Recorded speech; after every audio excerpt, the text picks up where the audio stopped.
Chapter 16. Dr. Seward's Diary. Continued. It was just a quarter before 12 o'clock when we got into the churchyard over the low wall.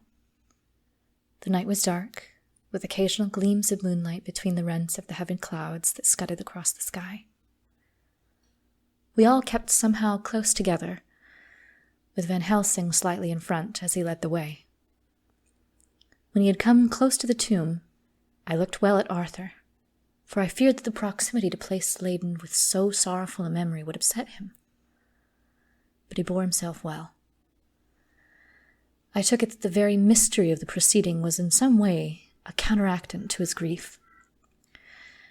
The professor unlocked the door, and seeing a natural hesitation amongst us for various reasons, resolved the difficulty by entering first himself.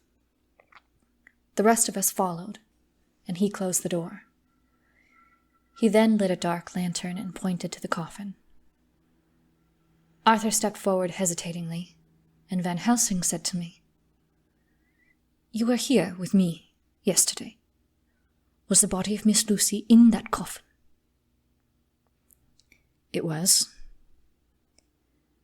The professor turned to the rest, saying, "You hear, and yet there is no one who does not believe with me." He took his screwdriver and again took off the lid of the coffin. Arthur looked on, very pale but silent. When the lid was removed, he stepped forward. He evidently did not know that there was a leaden coffin, or, at any rate, had not thought of it. When he saw the rent in the lead, the blood rushed to his face for an instant, but as quickly fell away again, so that he remained of a ghastly whiteness. He was still silent. Van Helsing forced back the leaden flange, and we all looked in and recoiled. The coffin was empty. For several minutes, no one spoke a word. Then the silence was broken by Quincey Morris. "Professor, I answered for you. Your word is all I want. I wouldn't ask such a thing ordinarily. I wouldn't so dishonor you as to imply a doubt, but this is a mystery that goes beyond any dishonor or honor. Is this your doing?" "I swear to you by all that I hold sacred that I have not removed nor touched her. What happened was this. 2 nights ago, my friend Seward and I came here, with good purpose, believe me. I opened that coffin, which was then sealed up, and we found it, as now, empty. We then waited and saw something white come through the trees. The next day we came here in daytime, and she lay there. Did she not, friend John?" "Yes." "That night we were just in time. One more so small child was missing, and we find it, thank God, unharmed amongst the graves. Yesterday I come here before sundown, for at sundown the undead can move. I waited here all the night till the sun rose, but I saw nothing. It was most probable that it was because I had laid over the clamps of these doors garlic, which the undead cannot bear, and other things which they shun. Last night there was no exodus, so tonight before the sundown I took away my garlic and other things. And so it is we find this coffin empty. But bear with me. So far, there is much that is strange. Wait you with me outside, unseen and unheard, and things much stranger are yet to be. So," and here he shut the dark slide of his lantern, "now to the outside." He opened the door, and we filed out, he coming last and locking the door behind him. Oh, but it seemed fresh and pure in the night air after the terror of that vault. How sweet it was to see the clouds race by and the passing gleams of the moonlight between the scudding clouds crossing and passing, like the gladness and sorrow of a man's life. How sweet it was to breathe the fresh air that had no taint of death and decay. and how humanizing to see the red lighting of the sky beyond the hill, and to hear far away the muffled roar that marks the life of a great city. Each in his own way was solemn and overcome. Arthur was silent, and was, I could see, striving to grasp the purpose and the inner meaning of the mystery. I was myself tolerably patient, and half inclined again to throw aside doubt and to accept Van Helsing's conclusions. Quincy Morris was phlegmatic in the way of a man who accepts all things, and accepts them in the spirit of cool bravery, with hazard of all he has to stake. Not being able to smoke, he cut himself a good-sized plug of tobacco and began to chew. As to Van Helsing, he was employed in a definite way. First, he took from his bag a mass of what looked like thin, wafer-like biscuit, which was carefully rolled up in a white napkin. Next, he took out a double handful of some whitish stuff, like dough or putty. He crumbled the wafer up fine, and worked it into the mass between his hands.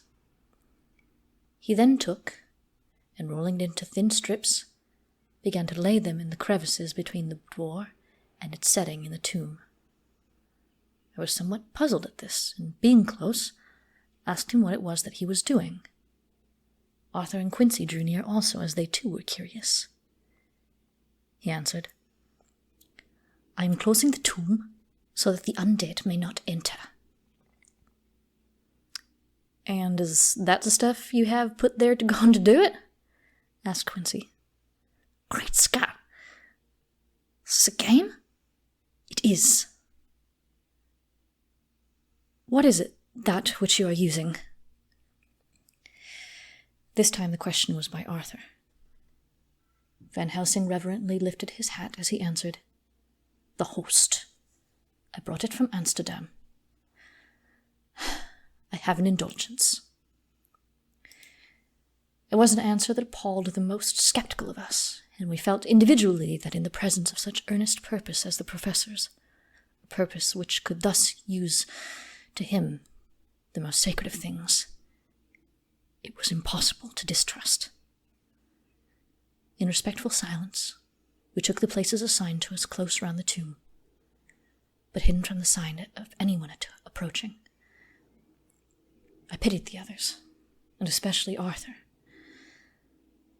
I had myself been apprenticed by my former visits to this watching horror, and yet I, who had up to an hour ago repudiated the proofs, felt my heart sink within me. Never did tombs look so ghastly white. Never did cypress, or yew, or juniper so seem the embodiment of funereal gloom. Never did tree or grass wave or rustle so ominously. Never did bough creak so mysteriously. And never did the faraway howling of dogs send such a woeful presage through the night. There was a long spell of silence, a big, aching void, and then from the professor a keen "tss." He pointed, and far down the avenue of yews we saw a white figure advance, a dim white figure, which held something dark at its breast. The figure stopped, and at the moment a ray of moonlight fell upon the masses of driving clouds, and showed in startling prominence a dark-haired woman, dressed in the cerements of the grave. We could not see the face, for it was bent down over what we saw to be a fair-haired child. There was a pause, and a sharp little cry, such as a child gives in sleep, or a dog as it lies before the fire and dreams. We were starting forward, but the professor's warning hand, seen by us as he stood behind a yew tree, kept us back. And then as we looked, the white figure moved forwards again. It was now near enough for us to see clearly, and the moonlight still held. My own heart grew cold as ice, and I could hear the gasp of Arthur as we recognized the features of Lucy Westenra. Lucy Westenra. But yet, how changed! The sweetness was turned to adamantine, heartless cruelty, and the purity to voluptuous wantonness. Van Helsing stepped out, and, obedient to his gesture, we all advanced too. The 4 of us ranged in a line before the door of the tomb. Van Helsing raised his lantern and drew the slide. By the concentrated light that fell on Lucy's face, we could see that the lips were crimson with fresh blood, and that the stream had trickled over her chin and stained the purity of her lawn death-robe. We shuddered with horror. I could see by the tremulous light that even Van Helsing's iron nerve had failed. Arthur was next to me, and if I had not seized his arm and held him up, he would have fallen. When Lucy, and I call the thing that was before us Lucy because it bore her shape, saw us, she drew back with an angry snarl such as a cat gives when taken unawares. Then her eyes ranged over us. Lucy's eyes in form and color, but Lucy's eyes uncleaned and full of hellfire instead of the pure, gentle orbs we knew. At that moment, the remnant of my love passed into hate and loathing. Had she then to be killed, I could have done it with savage delight. As she looked, her eyes blazed with unholy light, and the face became wreathed with a voluptuous smile. God, how it made me shudder to see it. With a careless motion, she flung to the ground, callous as a devil, the child that up to now she had clutched strenuously to her breast, growling over it as a dog growls over a bone. The child gave a sharp cry and lay there moaning. There was a cold-bloodedness in the act which wrung a groan from Arthur. When she advanced to him with outstretched arms and a wanton smile, he fell back and hid his face in his hands. She still advanced, however, and with a languorous, voluptuous grace said, "Come to me, Arthur. Leave these others and come to me. My arms are hungry for you. Come and we can rest together. Come, my husband, come."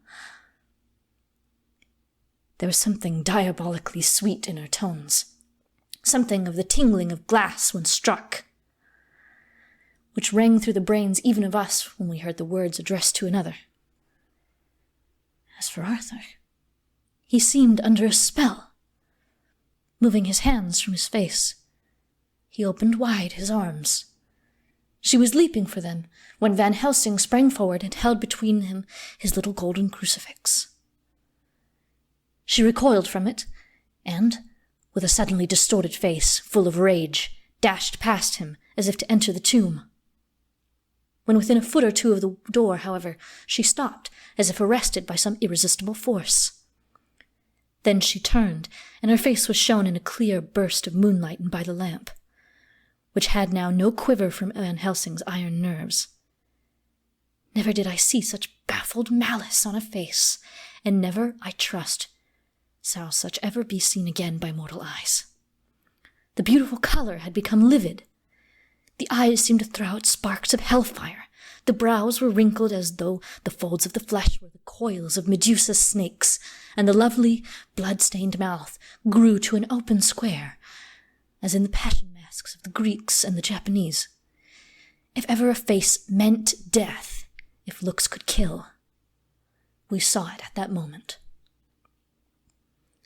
And so, for a full half a minute, which seemed an eternity, she remained between the lifted crucifix and the sacred closing of her means of entry. Van Helsing broke the silence by asking Arthur, "Answer me, O my friend. Am I to proceed in my work?"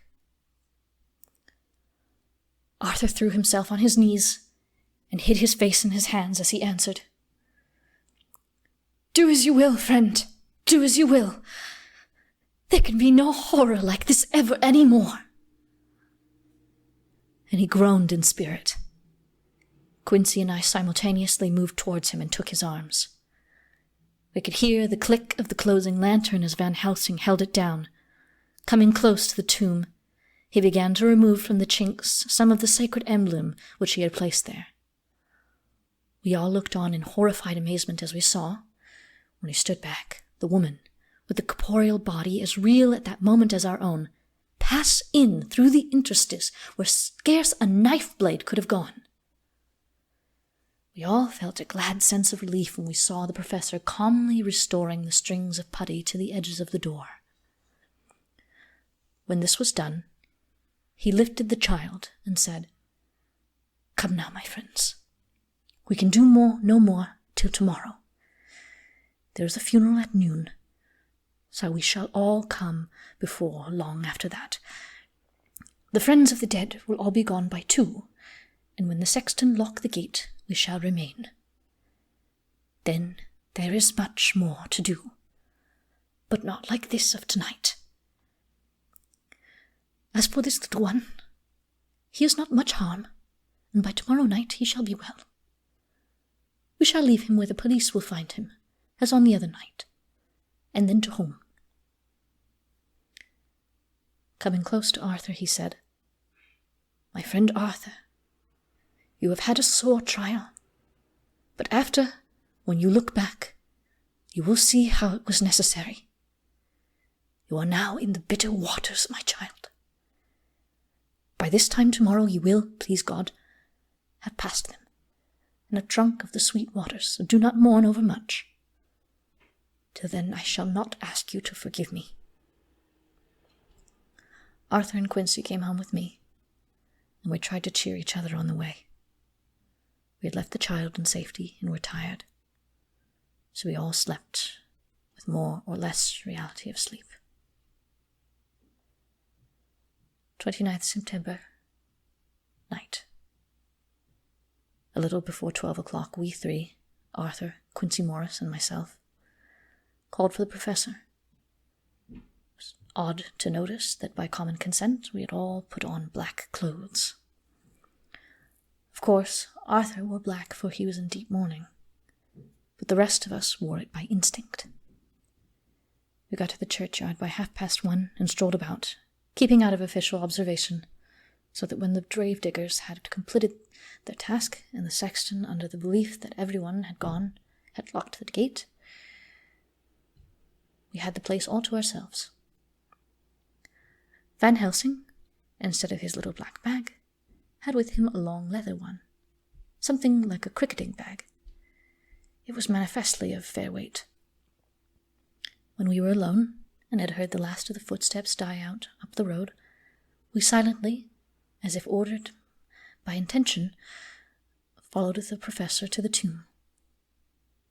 He unlocked the door, and we entered, closing it behind us. Then he took from his bag the lantern which he lit, and also 2 wax candles, which, when lighted, he struck, by melting their own ends, on other coffins, so that they might give light sufficient to work by. When he again lifted the lid off of Lucy's coffin, we all looked, Arthur trembling like an aspen, and saw that the body lay there in all its death beauty. But there was no love in my own heart, nothing but loathing for the foul thing which had taken Lucy's shape without her soul. I could see even Arthur's face grow hard as he looked. Presently he asked Van Helsing, "Is this really Lucy's body, or only a demon in her shape?" "It is her body, and yet not it. But wait a while, and you all see her as she was, and is." She seemed like a nightmare of Lucy as she lay there. The pointed teeth, the blood-stained, voluptuous mouth, which it made one shudder to see, the whole carnal and unspiritual appearance, seeming like a devilish mockery of Lucy's sweet purity. Van Helsing, with his usual methodicalness, began taking the various contents from his bag and placing them ready for use. First he took out a soldering iron, and some plumbing solder, and then a small oil lamp, which gave out. Then the corner of the tomb, gas which burned at a fierce heat with a blue flame. Then his operating knives, which he placed to hand, and last, a round wooden stake, some 2.5 or 3 inches thick, and about 3 feet long. On one end of it was hardened by charring in the fire, and was sharpened to a fine point. With this stake came a heavy hammer, such as in households is used in the coal cellar for breaking the lumps. To me, a doctor's preparations for work of any kind are stimulating and bracing, but the effect of these things on both Arthur and Quincy was to cause them a sort of consternation. They both, however, kept their courage and remained silent and quiet. When all was ready, Van Helsing said, "Before we do anything, let me tell you this. It is out of the lore and experience of the ancients, and all of those who have studied the powers of the undead. When they become such, there comes with the change the curse of immortality. They cannot die, but must go on age after age, adding new victims and multiplying the evils of the world.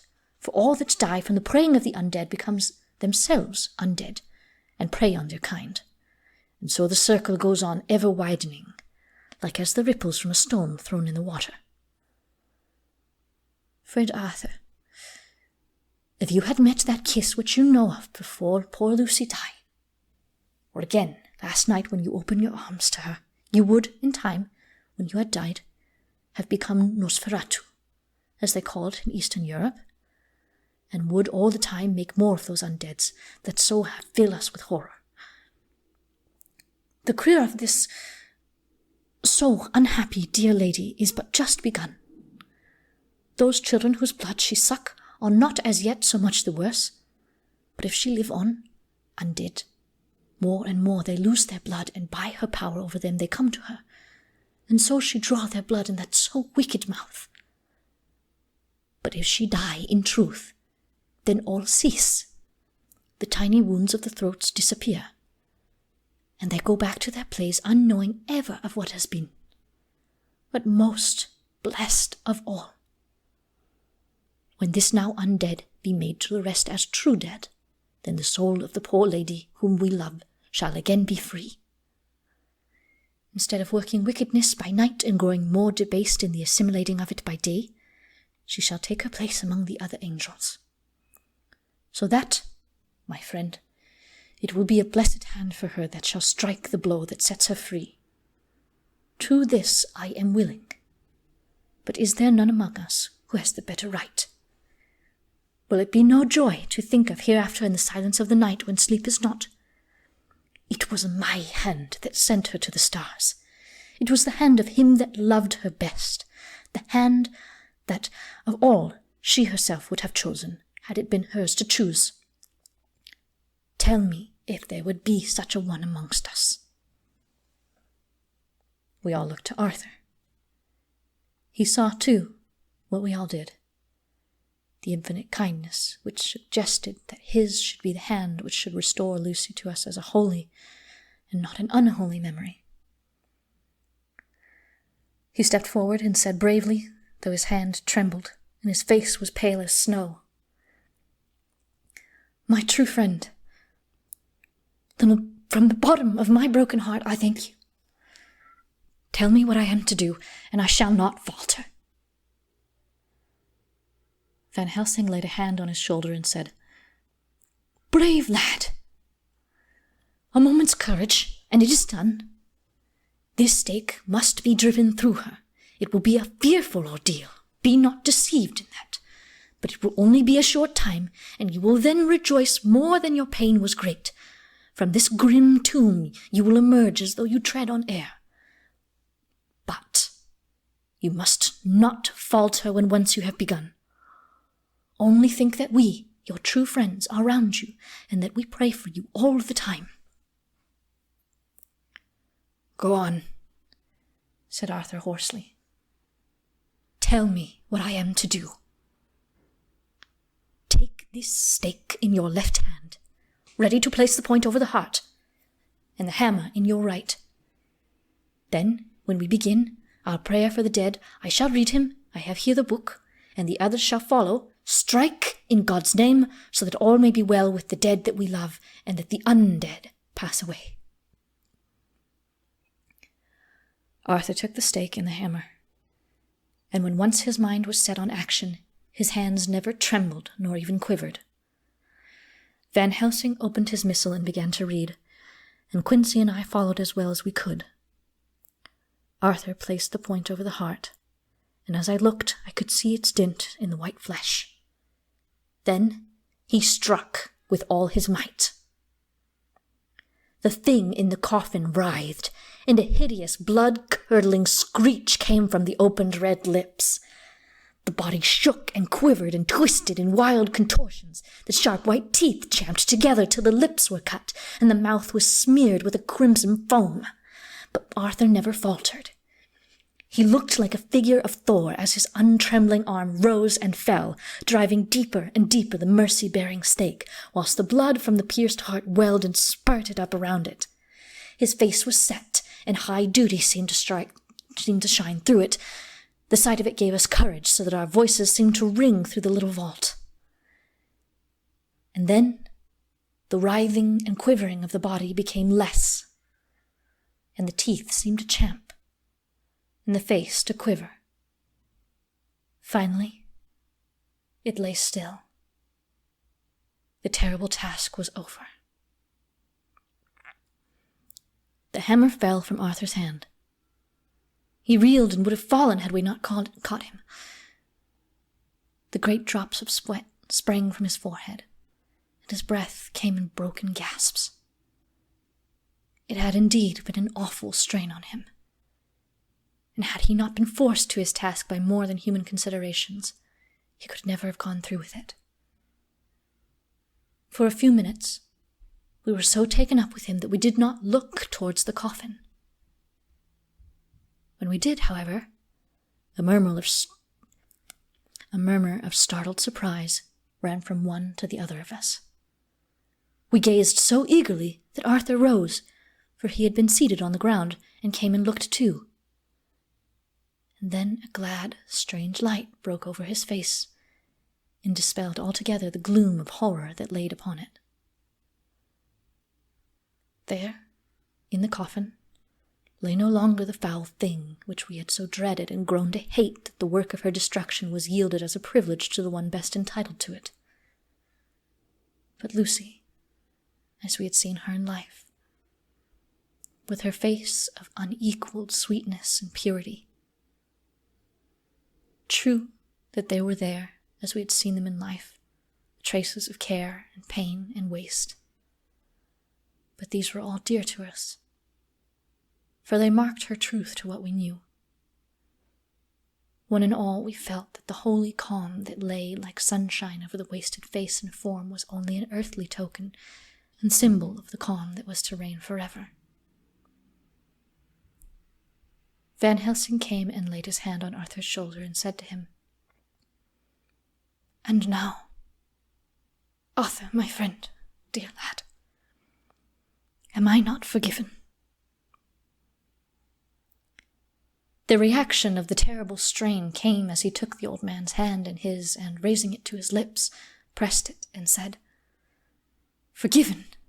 God bless you that you have given my dear one her soul again, and me peace." He put his hands on the professor's shoulder, and laying his head on his breast, cried for a while silently, whilst we stood unmoving. When he raised his head, Van Helsing said to him, "And now, my child, you may kiss her. Kiss her dead lips, if you will, as she would have you to, if for her to choose. For she is not a grinning devil now, not any more foul thing for all eternity. No longer is she the devil's undead. She is God's true dead, whose soul is with him." Arthur bent and kissed her, and then we sent him and Quincy out of the tomb, and the professor and I sawed the top off the stake, leaving the point of it in the body. Then we cut off the head and filled the mouth with garlic. We soldered up the leaden coffin, screwed on the coffin lid, and gathering up our belongings, came away. When the professor locked the door, he he gave the key to Arthur. Outside the air was sweet, and the sun shone, and the birds sang, and it seemed as if all nature was tuned to a different pitch. There was gladness and mirth and peace everywhere, for we were at rest ourselves on one account, and we were glad, though it was with a tempered joy.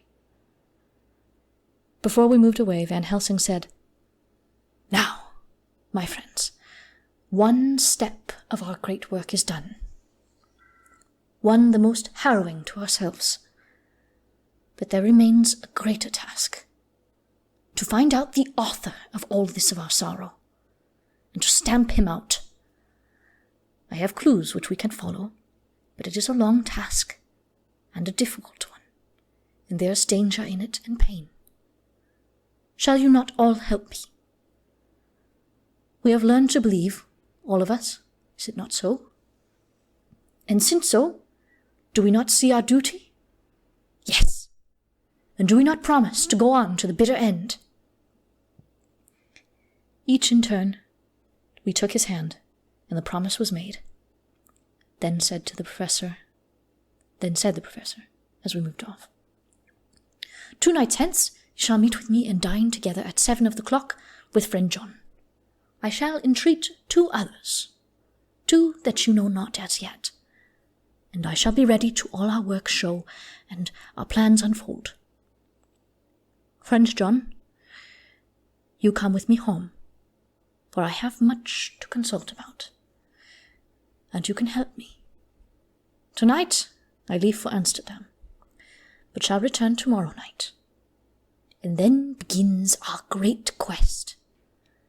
But first, I shall have much to say, so that you may know what is to do and to dread.